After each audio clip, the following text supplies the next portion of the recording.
Bienvenido a un nuevo encuentro del Foro de Análisis. Hoy vamos a tratar sobre el Congreso del Partido, los resultados y el escenario actual que estamos viviendo dentro de la isla.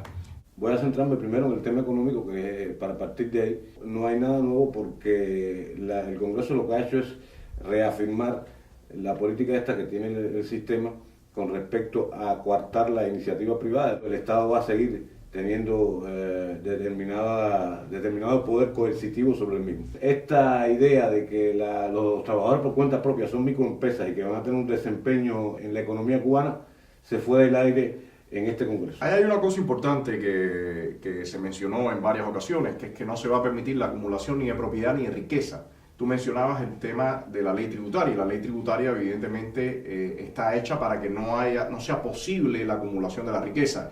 Y todo esto tiene que ver con el llamado empoderamiento que estuvieron anunciando en la nueva agenda de la administración Obama, y que el régimen ha sido muy enfático en que no va a haber tal empoderamiento. Vamos a un punto esencial, y es el tema créditos, el tema cuentas bancarias, el tema dinero. Al tener los cubanos la posibilidad de acceder, según los norteamericanos, en este caso, a cuentas bancarias, a hacer cuentas bancarias en bancos norteamericanos con dólares, esto implicaría un empoderamiento real si las autoridades, si el régimen cubano permitiera, que no lo ha hecho ni lo va a hacer, que los cubanos tuvieran esas cuentas bancarias en el exterior. Bueno, pero de todas formas, Camilo, ¿quién puede tener las cuentas bancarias en el exterior? De alguna forma ellos están tratando de eliminar las personas, o sea, que nadie pueda acumular, pero también tienen el control de quién puede o quién no puede tener la cuenta en el exterior. Ahí vamos a un punto esencial y tiene que ver con los vástagos, los descendientes e incluso exfuncionarios cubanos que se encuentran desde hace unos años en Estados Unidos abriendo negocios y, por supuesto, ahora con la posibilidad adicional de abrir cuentas bancarias en bancos norteamericanos.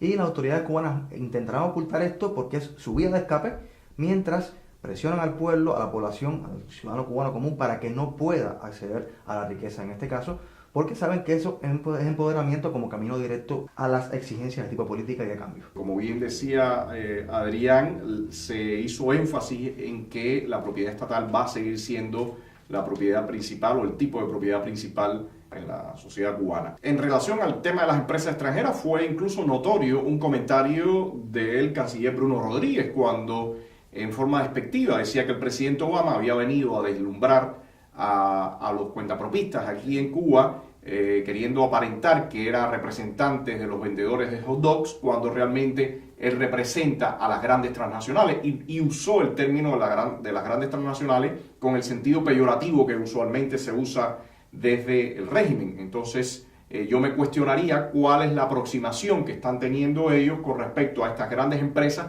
que podrían invertir en Cuba, cuando ellos siempre, y ahora en este mismo momento, lo están diciendo literalmente, las ven como un fuerte peligro para su estabilidad política. Y sin embargo eso se contradice con un discurso previo, en el momento en que estaban las conversaciones en secreto, de hace un par de años, en la cual el propio Bruno Rodríguez Parrilla decía, en la ciudad de Nueva York, que los que estaban interesados en el caso del régimen cubano era en grandes inversionistas y no en pequeños inversionistas en el negocio cubano. Ellos quieren hacer ver que están llevando una política antimonopólica, pero hay que tener presente que la política económica del Estado cubano ha sido monopólica hasta hoy en día, un monopolio del Estado, que es el que ha llevado al país al caos en que existimos. Para que el país avance es necesario darle un giro a eso, un giro de 180 grados, donde creo que la iniciativa privada debe tener una participación real en la economía, cosa que no está sucediendo y que ellos no se atreven a dar ese paso en estos momentos. A mí la impresión que me queda es que el Congreso lo que está dando está dando tiempo, es decir, está dando largas a los problemas esenciales del país con vistas a crear un escenario favorable a la toma de posesión de la nueva generación, que indica que debe ser otro miembro de los Castro.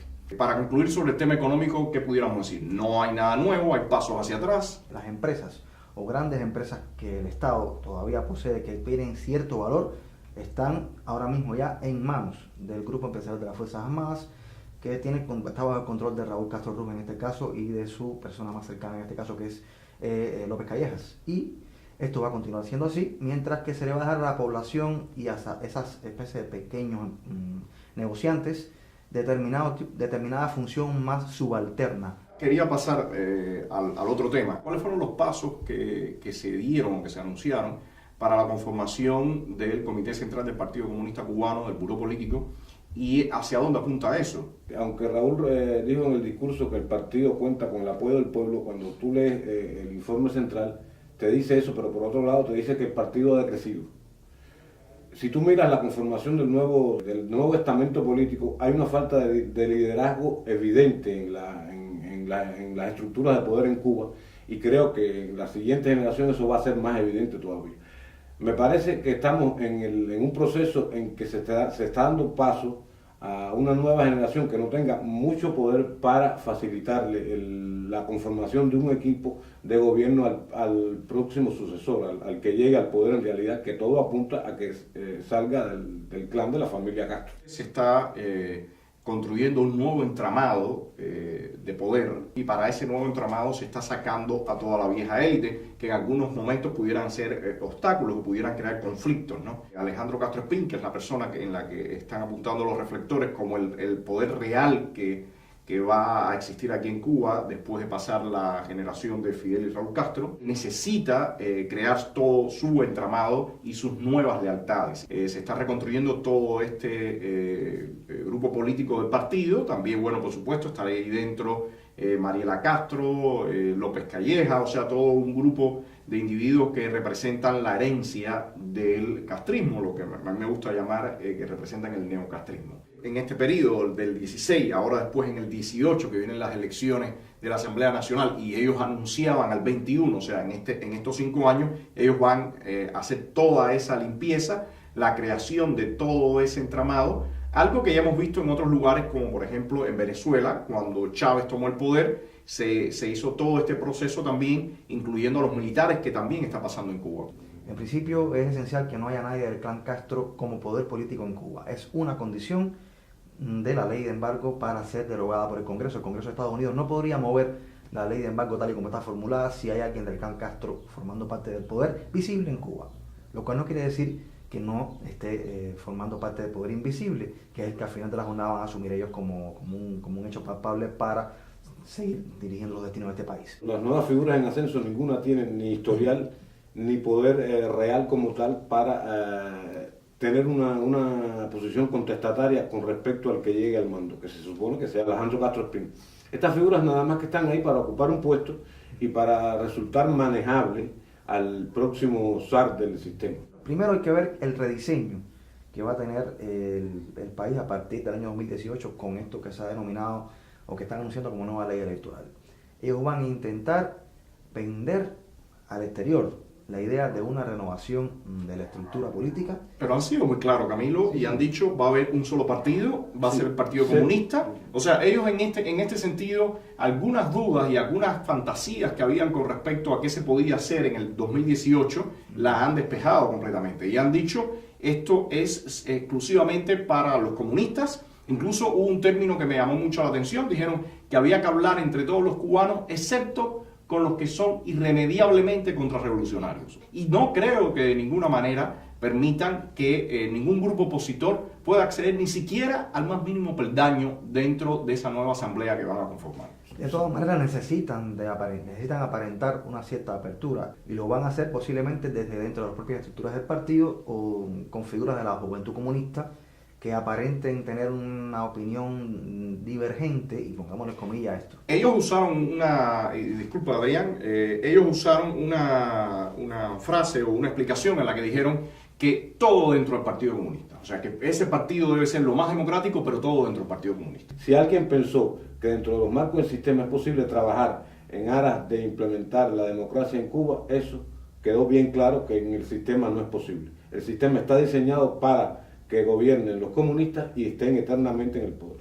¿Qué queda entonces en esta nueva agenda que se estaba hablando de relaciones entre Cuba y Estados Unidos? Porque me llamó mucho la atención que el propio canciller Bruno Rodríguez criticara abiertamente y duramente al presidente Barack Obama, usando términos despectivos como esto de que vino a encandilar a los cuentapropistas, de que él representa a las grandes transnacionales, que incluso la visita de Obama fue un ataque, o sea, usó términos bastante agresivos proveniendo de un canciller. Ellos están en una posición de dame todo lo que tú quieras, dame dinero, dame tecnología, dame ayuda económica, pero en el tema de cambios en realidad no van a Pero ¿se va a trabar la agenda, Camilo? ¿Qué crees tú?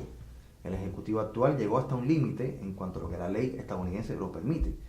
Habría que ver la próxima administración qué política trae respecto a lo que ésta hizo o concibió con respecto al régimen cubano, en este caso como política. Pero se había hablado muchas veces que había que lograr que los pasos que se dieran durante esta administración fueran irreversibles, previendo que hubiera un cambio de política. Hasta este momento, lo que está ocurriendo no es irreversible. O sea, hay muchos puntos que son reversibles, hay elementos que están dentro de la mesa que tenían que jugar en empujar la agenda, que no han tenido la impronta que se esperaba, y toda esta señal que se está mandando del Congreso del partido, los ataques al presidente Obama, la situación interna de represión y violencia, la situación de control sobre estos emprendedores también. O sea, el escenario no se muestra nada flexible y dinámico. Llegará un momento en que las demandas de la población van a crecer y hay que darle respuestas, tarde o temprano. Ahora, en todo este contexto, ¿qué pasa con nosotros, con los opositores? ¿Qué pasa con el cubano que quiere un tipo de cambio?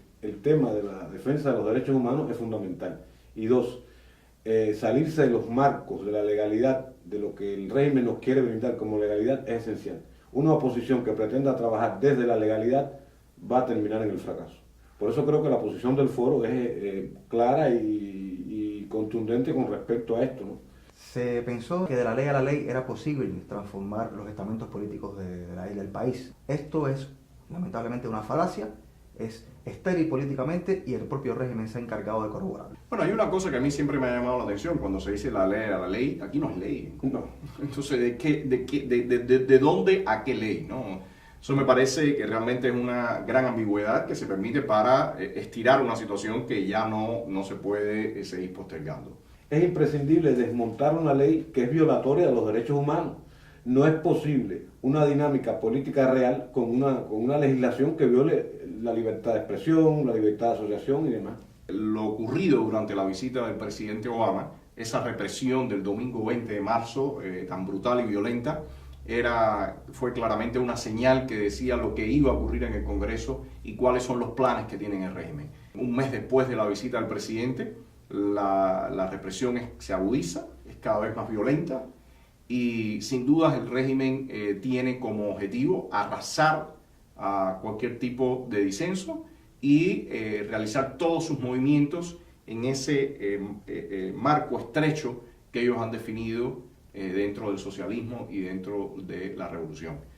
Veremos a ver qué reacción tiene la comunidad internacional, qué reacción hay por parte de los que soñaban con reformas, y qué nos traen las próximas semanas y meses, porque el escenario está bastante enrarecido y bastante tenso.